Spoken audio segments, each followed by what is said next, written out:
What is up? And that was an epic fail. Hey guys, Take on New York Sports, episode number 9, recording on December 14th. Supposed to be a live episode. I know, I apologize. Software malfunctions. I don't know, but I got it all figured out. So we're going to shoot for next Monday as a live episode. All right. Twitter, Instagram, Take on NY Sports. You guys know the deal. We're also on Tap Tapes, Pandora, basically anywhere you get your music, podcasts, we're there.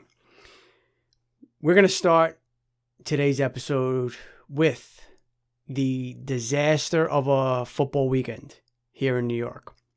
Minus the Buffalo Bills, who beat the Steelers. Good for them. They look like a real football team.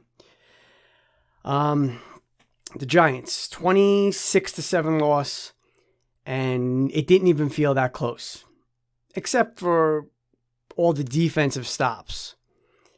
The defense, will start there. They played well, considering they had many stops of the Cardinals in the red zone, and they held them to 3 points, or they even had that one stoppage where I think it was Bradbury who broke up the pass in the end zone. They were just tired. They were out there way too much. You saw that they had that long series, and then what was it? They gave up the touchdown. I think, or it was a field goal, and the Giants got the kickoff, and the guy did like a drop kick or whatever, and forced a fumble, and boom, the defense is right back out there. They were just overworked, tired, and you can't blame them. They did what they could. The offense, I don't know. They just weren't. They were a no-show, a complete no-show. Daniel Jones looked like he should not have played. I think he's a very, I don't want to call him good yet. We'll just say he's average. He's an average quarterback, and when he doesn't have his legs, that's a huge part of his game, as we know. Not that there's so much of set designed running plays for him, but when that pocket collapses, which it did a ton, I think he was sacked 6 times or something last game, he's able to, move around, make a little something out of nothing. And he had no rushing attempts at all. So that right there goes to tell you the hamstring is an issue. Now, hopefully another week of rest, he's okay against Cleveland. I don't know. It looked really bad. I mean, Goldman, what was he? 12 rushes, 57 yards. I mean, he broke 1 or 2 nice runs, but overall, just nothing. Alfred Morris did nothing. Dropped passes, tipped passes. Offensive line was like Swiss cheese. And the Cardinals, they capitalized on a couple plays. And that's all you can do. The really bad thing is that everybody else in the NFC East won. So you had the Eagles with their surprise win against New Orleans. The Cowboys beat the Bengals. Not really a huge surprise there. And Washington went into San Francisco and won. So now Washington, a 1-game lead. And I think they play, I know the last game is against the Eagles. And then they play the Panthers. So, they got, you figure they beat the Panthers with the way they've been playing. But I don't know. It's just the Giants had this. They had, destiny in their hands. And they couldn't do it. And you look now ahead, going to Cleveland, it's going to be a tough game. Real tough game. And you finish with Baltimore and Dallas. You just hope that, we could find that Seattle magic and beat Cleveland. Because we had the division. And now, it's slowly but surely slipping away. The Jets, on the other hand, Uh, well, they had a 3-0 lead. That was nice. And then Seattle said, we're going to score 40 unanswered points.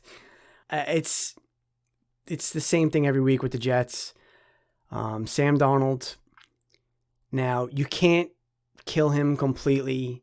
He has no talent around him. He has no coaching around him. And you feel for him because he's just a nice guy. He's a really nice guy. And at the same time, he's not exactly doing, he's not showing us why, we should keep him around New York. And again, not completely his fault. He has nothing around him, but he's got to make less mistakes. I mean, that's the simple way to put it.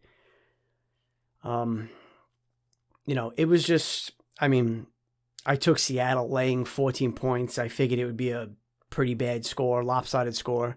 I didn't think 40-3, but the Jets just playing out the strings, 3 more games to go. You see what Sam is. Regardless, you're going to draft, you're going to draft a kid out of Clemson.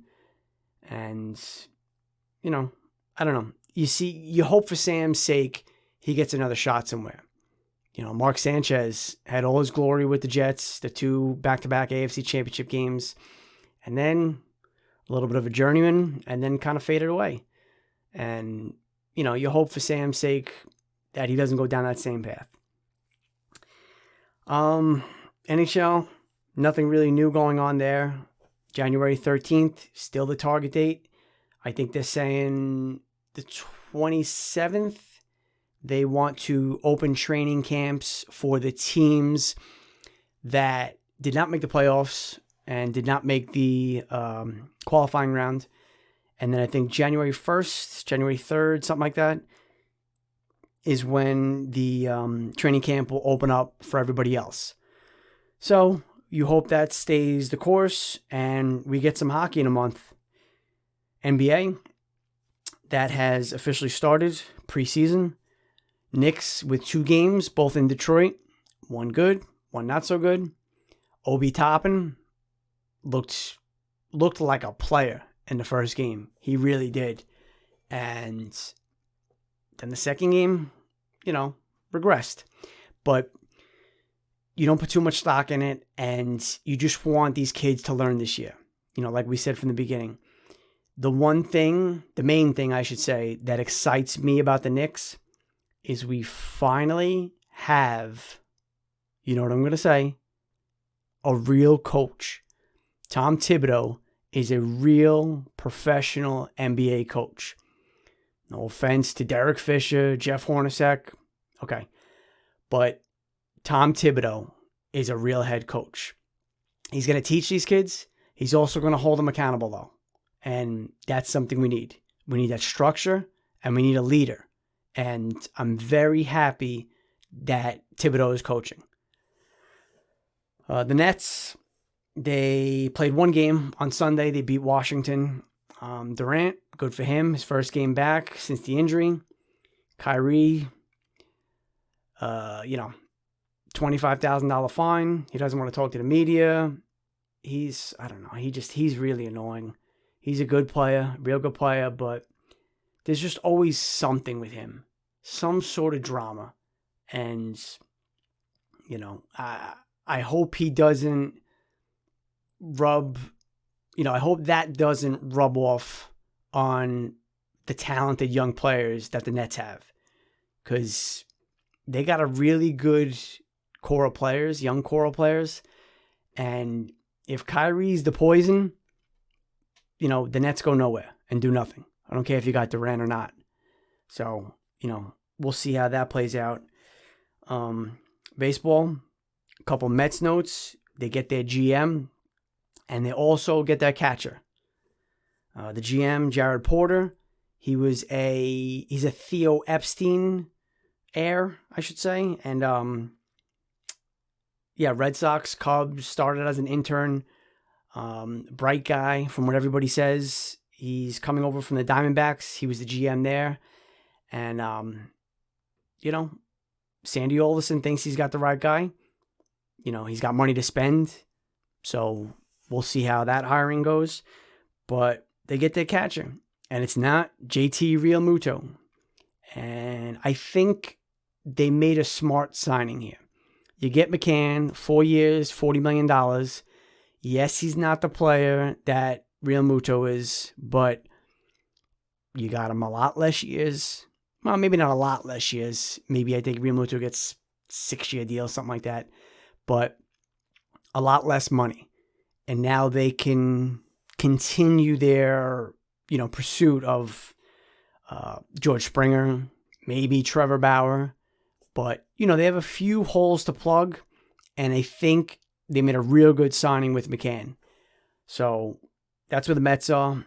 Cleveland Indians are going to soon not be the Cleveland Indians. They are going to change their name. I think they're going to stick with it this season. They don't want to be like the Washington football team. They don't want to be the Cleveland baseball team. So I think once they work everything out with the new name, that'll be for next season. And then we have the Yankees, and the DJ LeMahieu saga continues. Okay. I love DJ LeMahieu, straight up. But it's going to be really hard to give him a 5-year deal. And that's where him and his agent are right now. It's the little game of cat and mouse. Yankees want 3, he wants 5. Now, it's been reported that the Yankees have offered him 4 years, $84 million. So $21 million a year. I think that it's smart in a way of what the Yankees are doing to an extent. You don't want to push it too far. But they also don't want to bid against themselves. We know this team's interested, okay? Maybe the Dodgers, Angels, Mets, bunch of teams, Toronto. But if nobody's willing to go the 5 years and everybody's on par with that 4-year offer, he's going to come back to the Yankees. Why should the Yankees have to give him that 5th year? Now, if he goes to, another team and they say, yeah, we're going to give you, we're going to offer you 5 years, $100 million, whatever it is, then it's up to Cashman and Hal to say, do we bite the bullet and give him the 5th year? Because if he gets a 5-year offer, you can't blame the guy for going. He said publicly he wants to be a Yankee. He loves New York, wants to play for the Yankees, and we want him too. So we just kind of, and don't get too worried where nothing happens for a while. You know how the MLB offseason is. It's like it moves at a snail's pace. And this year is going to be even worse with the pandemic, the shortened season we just had, the loss of revenue, with no fans. And we don't even know if come April, when the season starts, if there's going to be fans. We look like we're getting on track, at least, partial fans in the stands. But it's very tough to just go out there and throw $100 million, on a 32-year-old player, as great as he is. So I get the game they're playing, but it can't come back and bite us in the ass. It just can't. One way or another, we're going to have to fill the void. If we lose LeMahieu, that means we give up prospects, trade for Lindor, or we wait for him to become a free agent at the end of the year. And then what? Who fills in for him?